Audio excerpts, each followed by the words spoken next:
Okay, so this should be the 4th video you watch. The last video is where you should have started some shading, and then I told you to stop, see what you have, maybe make some edits. This is not fully complete, but you know, if you need to refine to get to this stage, you can, and we're going to continue on shading. So I'm working on this little bottom section, this sort of flattened football tier shape. Okay, so okay, think of this almost as if when we shaded spheres, how it was dark on the outside and then it faded to lighter on the inside, which we did map out. So again, when you're doing your darks, don't go all the way to your darkest value right away. You can always overlap and make it darker, but it's kind of a pain to make it lighter if you overdo it. See how it does fade down to pretty light here. There's not a lot of shading, so kind of just going to let that fade out. Okay, and as we move in, this sort of turns into a 2 versus a 3. I'm going to go back through and I'm really going to hit this line now because it's sort of disappearing into my shading. So now that I have that in there, I can darken it.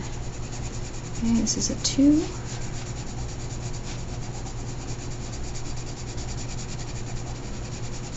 Okay, and then it sort of just fades into this highlight in the middle. Okay. And again, I'm going to refine all of this later, but I'm getting just things where I believe they should be. Okay, working my way up and around, coming off of this, there's a little shading, and that shading kind of changes as we move across the flower.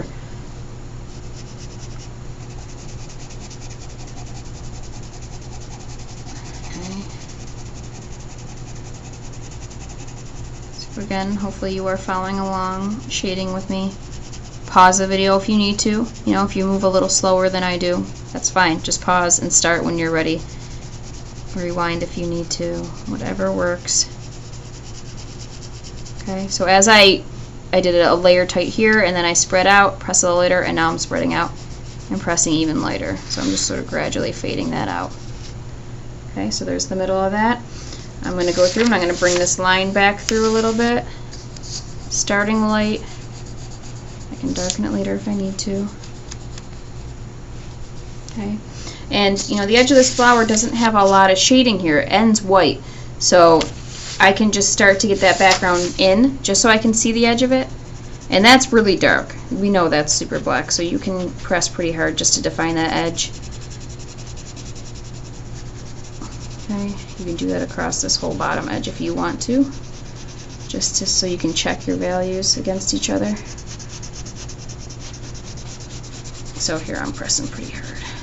And as long as you press really hard, the direction's not going to matter too much, because if it's black, you really don't see a lot of pencil lines. Okay, I'm actually going to continue this all up the side here because this whole right side of the flower has very little to no shading. So if we want to really be able to see our edge as we're working, we're going to need something dark in there. And then you don't have to extend it too far at the moment, just enough so you can see it. If you find you are smearing your drawing as you go, like you can see on my hand, I kind of am. I don't mind that because I clean it up later and it does make this look softer. But if it does bother you, if you want some texture with your pencil, just take a separate sheet of paper and lay it over what you're not working on.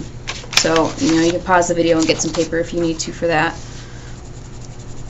Usually, I don't bother with that too much. I'm fine with fixing smears, and sometimes I think it's a benefit to have it smoothed out. It's like having an extra hand for shading. Okay, so there we go. So now we're starting to get that flower, the definition starting to come in there. So I'm just going to check that. This stays pretty white. I'm going to leave this for now. I do think there is more shading that goes in this section. I'll throw in a little bit. Okay, but I am going to start working my way over here.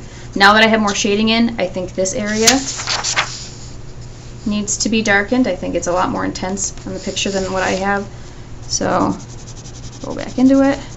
Just because something is filled in does not mean it's done, and that's something I think I need to make sure I hit home with you guys. Okay?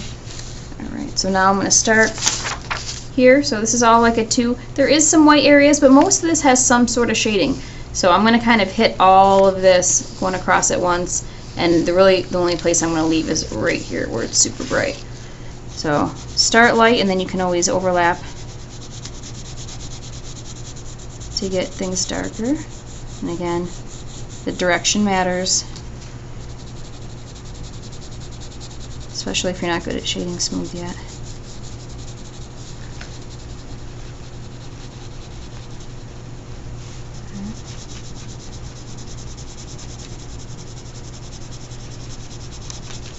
Okay, there's a lot of vertical shading here, just to reinforce. There's a lot of up and down striations that we see for the petals here, so I'm going to really try and watch that. I'm going to keep it soft for now, and I probably will want to go back in to add a little of that texture back in later. But once you have texture, it's harder to get rid of it. So I usually like to wait until last to add that in. Okay. The one thing I do notice as I'm moving across is this line. It's sort of like a fold. You know, petals usually have those striations and some have little folds in them. So I am going to mark that out. It comes right from the corner. Okay, it comes in to right about where it changes direction. So again, always have a reference for where your lines should go. Because if you don't, you kind of just go with no direction. So, okay. Like I started there with no direction.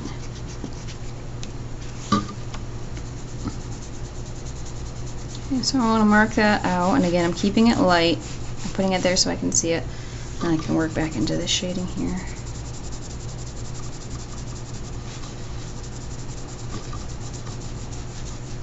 Okay. So I'm hitting most of the edge here with some light shading. Okay, working my way back through. I'm keeping my hand kind of arcing. That kind of mimics the arc of this petal folding over. Whenever you can use direction to create an illusion, you should. Okay.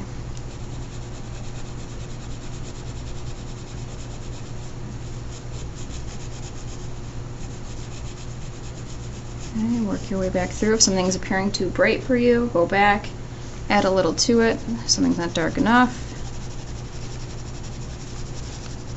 Okay, and now that I have some of the shading in across the top, I am going to look in, you know, you can see how some areas are hit a little harder, lighter. It's almost like stripes, but uneven stripes. So you don't have to pay attention too closely to like the exact spacing between these darks and lights, but the main thing is that they should be sort of inconsistent because it's a flower. They're all different. They all grow differently. So as long as you just muddle up the texture a bit here, it'll get the illusion of those striations on a flower petal. Okay.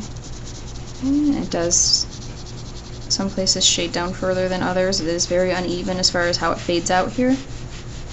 So as long as you keep moving in that direction of how the petal folds out, you'll be okay to kind of wing it a little bit here.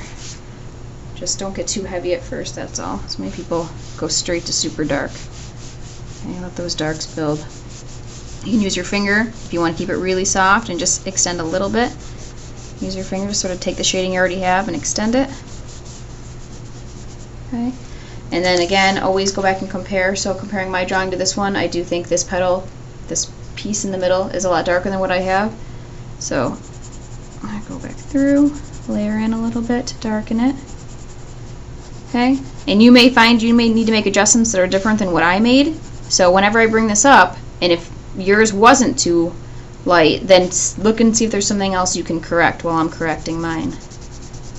So don't change yours if yours was right. You may have shaded it right the first time and I didn't, but you may have messed up somewhere else. So make these comparisons when you can. Pause the video if you need to kind of take a second and really look.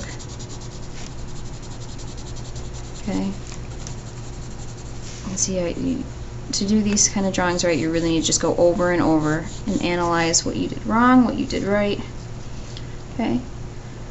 I think I have the majority of my shading in here done fairly well, and it's hard to fully gauge that because I have a white flower against a white background and this is a white flower against a dark background. So after I get the stem in, I'm going to start filling in that background more, and then we'll really see what adjustments we need to make. So as far as the stem, you know, we're dark on both edges. There's that sort of stripe down the middle. As long as the middle of it is mostly light and lighter than the edges, you're good. Anything that's round will be kind of lighter in front as long as it's front lit. Okay, so that petal comes down into the stem, so I'm just adding that detail in there. And these are all really dark as they branch out of there, so throwing that in there.